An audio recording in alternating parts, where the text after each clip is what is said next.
Arab దేశాల్లో tension నెలకొంది. యమన్పై Saudi Arabia భీకర దాడికి పాల్పడింది. యమన్ వేర్పాటువాదుల నౌకలే లక్ష్యంగా ఈ దాడులు చేసింది. ఆయుధాల సరఫరా నౌకలే లక్ష్యంగా బాంబుల వర్షాన్ని కురిపించింది. దాడులపై సౌదీ ప్రెస్ ఏజెన్సీ ఇప్పటికే ఒక ప్రకటన కూడా విడుదల చేసింది. తాజా పరిణామాలతో తీవ్ర ఉద్రిక్త పరిస్థితులు ఏర్పడుతున్నాయి ఇరు దేశాల మధ్య.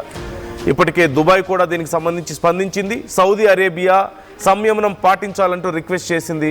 యమన్ వేర్పాటువాద సంస్థకు ఆయుధాలు చేరవేయలేదంటూ యుఏఈ చెప్తున్నటువంటి పరిస్థితి కనిపిస్తోంది. యునైటెడ్ అరబ్ ఎమిరేట్స్ నుంచి వచ్చినటువంటి ఒక వేర్పాటువాద దళానికి యమన్ ఆయుధాలను రవాణా చేస్తున్నట్లుగా సౌదీ అరేబియా ఆరోపిస్తుంది. ఈ మంగళవారం యమన్ ఓడరేవు నగరం ముకల్లా మీద ఈ బాంబు దాడికి పాల్పడ్డాన్ని మనం చూసాం. ఈ దాడికి యుఏఈ వెంటనే అంగీకరించలేదు, యాక్సెప్ట్ చేయలేదు, లేదు ఇదంతా అని చెప్తుంది. ఎర్ర సముద్రం ప్రాంతం అంతటా కూడా ఇప్పుడు చాలా గందరగోళ పరిస్థితులు మనం చూస్తూనే ఉన్నాం. ఇలాంటి పరిస్థితుల్లో ఇరాన్ మద్దతు ఉన్నటువంటి హౌతీ తిరుగుబాటుదారుల మీద యమన్ దశాబ్దాలుగా సాగిస్తున్నటువంటి యుద్ధాన్ని మనం చూస్తున్నాం. ఇప్పుడు ఈ రియాద్ అబుదాబి మధ్య కూడా సంబంధాలను ఇది కొంత ఇంపాక్ట్ చూపిస్తున్నటువంటి పరిస్థితి కనిపిస్తోంది. యమన్ను దెబ్బతీయడానికి సౌదీ అరేబియా ప్రయత్నిస్తోంది అంటూ ఆ దేశం ఆరోపిస్తున్నటువంటి పరిస్థితి మనం చూస్తున్నాం. ఇక్కడ సిచ్యువేషన్ ఒకసారి మనం చూస్తే యమన్లో ఉన్నటువంటి హౌతీ తిరుగుబాటుదారులు అక్కడ ఎమర్జెన్సీ ప్రకటించారు. సౌదీ అరేబియా అనుమతించినవి తప్ప ఇంకేవి కూడా లోపలికి రావడానికి లేదు. వాళ్ళ కంట్రోల్లో ఉన్నటువంటి ఆ మొత్తం భూభాగంలో అన్ని బోర్డర్స్ని కూడా వాళ్ళు క్లోజ్ చేశారు. అక్కడ క్రాసింగ్లకు సంబంధించి అలాగే విమానాశ్రయాలు ఓడరేవులకి సంబంధించి మొత్తం 72 గంటల పాటు కొత్తగా ఏ ట్రాన్సాక్షన్స్ అవ్వడానికి లేదంటూ వాళ్ళు కొన్ని రెస్ట్రిక్షన్స్ పాస్ చేయడం జరిగింది. అయితే అక్కడ గవర్నమెంట్ కూడా దీనికి సంబంధించి ఒక నోటీస్ని రిలీజ్ చేసింది. యుఏఈ ఈస్ట్ తీరంలో ఉన్నటువంటి ఒక ఓడరేవు నగరం ఫుజైరా నుంచి ఓడలు అక్కడికి చేరుకున్న తర్వాత ఇదంతా కూడా జరిగింది అంటున్నారు. ట్రాకింగ్ పరికరాలను అన్నింటినీ అక్కడ ఓడల్లో ఆపేసి అక్కడ సిబ్బంది పెద్ద మొత్తంలో ఆయుధాలను లేదంటే ఈ వెపన్స్ యుద్ధ వాహనాలను అక్కడ దించారు అనేది సౌదీ అరేబియా చెప్తోంది. ఈ దాడుల్లో ఇప్పటికీ అంటే ఈ నేపథ్యంలోనే మేము దాడులు చేయాల్సి వచ్చింది, భారీ ఎత్తున ఆయుధాలను సప్లై చేస్తున్నారు అనేది. యునైటెడ్ అరబ్ ఎమిరేట్స్ నుంచి వచ్చినటువంటి ఈ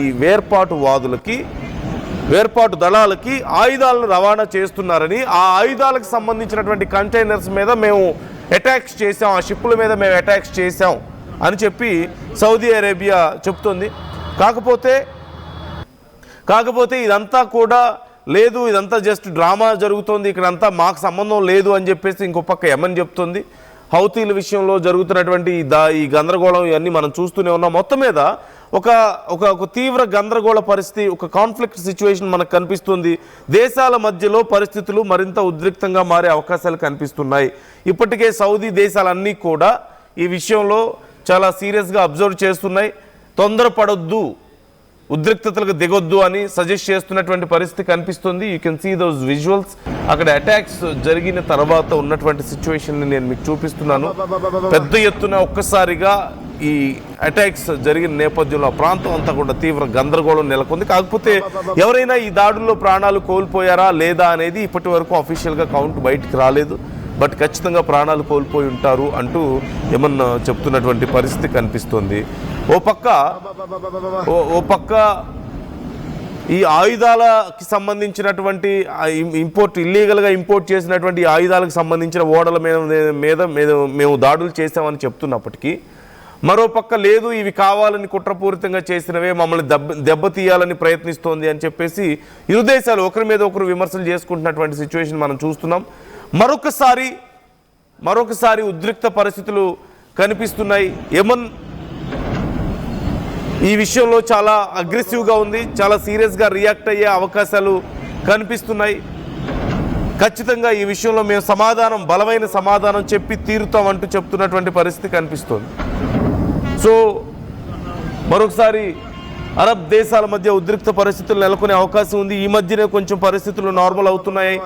ఇక అరబ్ దేశాలన్నీ లేదంటే ఇస్లామిక్ కంట్రీస్ అన్నీ ఒక తాటి మీదకి రావాలని చెప్పి ప్రయత్నాలు చేస్తున్న ఈ సమయంలో ఇప్పుడు ఇలా ఈ దాడులు యుఏఈ వరుసగా ఈ దాడులకు పాల్పడ్డాన్ని కొంత తీవ్రమైనటువంటి పరిణామంగా చూస్తున్నారు. సౌదీ అరేబియా ఇక్కడ ఆరోపిస్తున్నటువంటి పరిస్థితి కనిపిస్తుంది. యమన్ ఆయుధాల విషయంలో ఇన్వాల్వ్ అయింది అని కూడా చెప్తున్నారు. సో మొత్తం మీద చాలా గందరగోళ పరిస్థితి కనిపిస్తుంది. ఒకరి మీద ఒకరు దాడులు చేసుకునే అవకాశాలు కనిపిస్తున్నాయి. ఈ విషయంలో ఇతర ఇస్లామిక్ కంట్రీస్ కూడా కొంత ఇన్వాల్వ్ అవుతున్నటువంటి పరిస్థితి. కొంచెం ప్రశాంతంగా ఉండండి, ఎవరు దాడులు చేసుకోవద్దు అని కన్విన్స్ చేసే ప్రయత్నం జరుగుతుంది. కానీ సిచ్యువేషన్స్ కొంత ఉద్రిక్తంగా మారే అవకాశాలు అయితే చాలా క్లియర్గా కనిపిస్తున్నాయి. సో ఈ విషయాన్ని పట్ల మీ అభిప్రాయం ఏంటి? కామెంట్ చేసే ప్రయత్నం చేయండి. ఒకసారి అక్కడ ఉన్నటువంటి సిచ్యువేషన్ నేను మరింత క్లియర్గా చూపించే ప్రయత్నం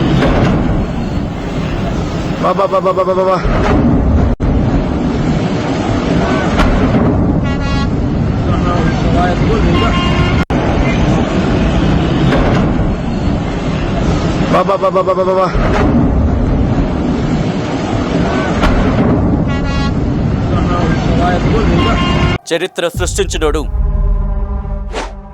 ఇప్పుడు ఆ చరిత్రని తిరగరాయబోతున్నాడు. అబద్ధాల గోడల్ని బద్దలు కొట్టి నిజాలను రాగా మీ ముందుంచబోతున్నాడు. నిజమైన వార్తల కోసం వెంటనే డౌన్లోడ్ చేసుకోండి రా యాప్ని.